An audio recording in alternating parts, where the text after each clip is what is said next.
नमस्कार दोस्तों। हमने पहले अनुलोम विलोम के बारे में जानकारी ले ली है। अभी हम नाड़ी शुद्धि प्रक्रिया के बारे में विस्तार से जानेंगे। नाड़ी शुद्धि प्रक्रिया अनुलोम विलोम के जैसे ही है।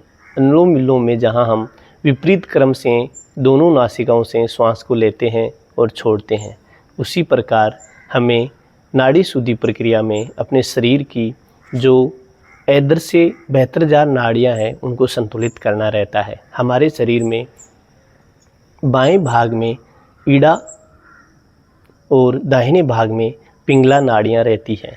उन्हें हमें अपने मध्यमा नाड़ी सुषुम्ना की तरफ केंद्रित करना रहता है। तो सुषुम्ना की तरफ केंद्रित करने के लिए हमें नाड़ी शुद्धि प्राणायाम करने की आवश्यकता रहती है। नाड़ी शुद्धि में हम जिस नोस्ट्रिल से श्वास को ले रहे हैं उसी नोस्ट्रिल से हमें श्वास को धीरे धीरे छोड़ना है। श्वास को लेने के बाद में हमें थोड़े समय के लिए श्वास को रोके रखना है। यानी हम रेचक, कुंभक और पूरक तीनों प्रक्रियाओं को धीरे धीरे दोहराएंगे।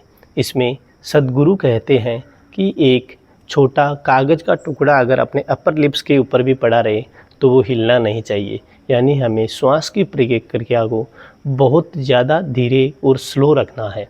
जितने लंबे समय तक आप इन्हेल कर सकते हैं उतने लंबे समय तक इन्हेल कीजिए और बिल्कुल धीरे धीरे एक्सहेल कीजिए।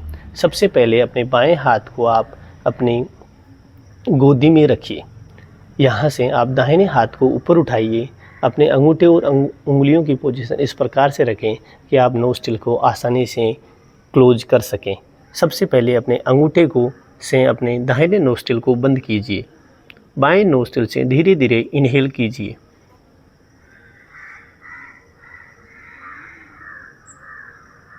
श्वास को रोकना है।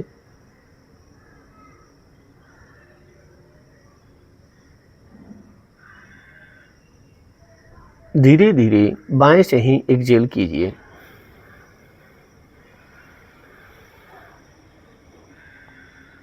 बाएं नोस्ट्रिल को बंद कीजिए। दाहिने से इन्हेल कीजिए।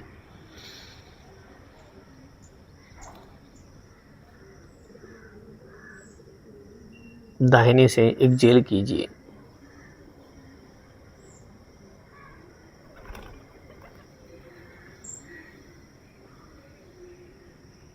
दाहिने नोस्ट्रिल को बंद कीजिए। बाएं से इन्हेल कीजिए।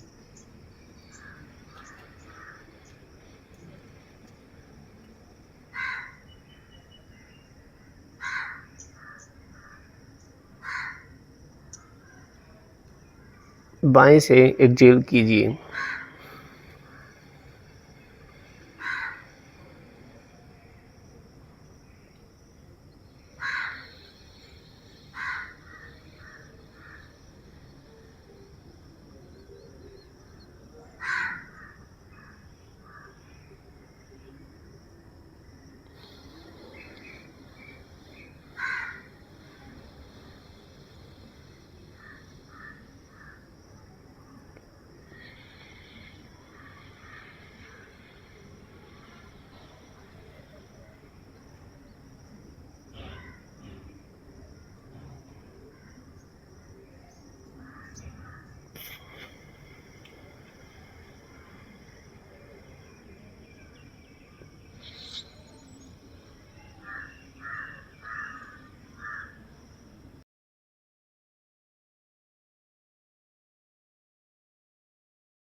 बाएं नोस्ट्रिल से श्वास को छोड़ते हुए हम रुक सकते हैं।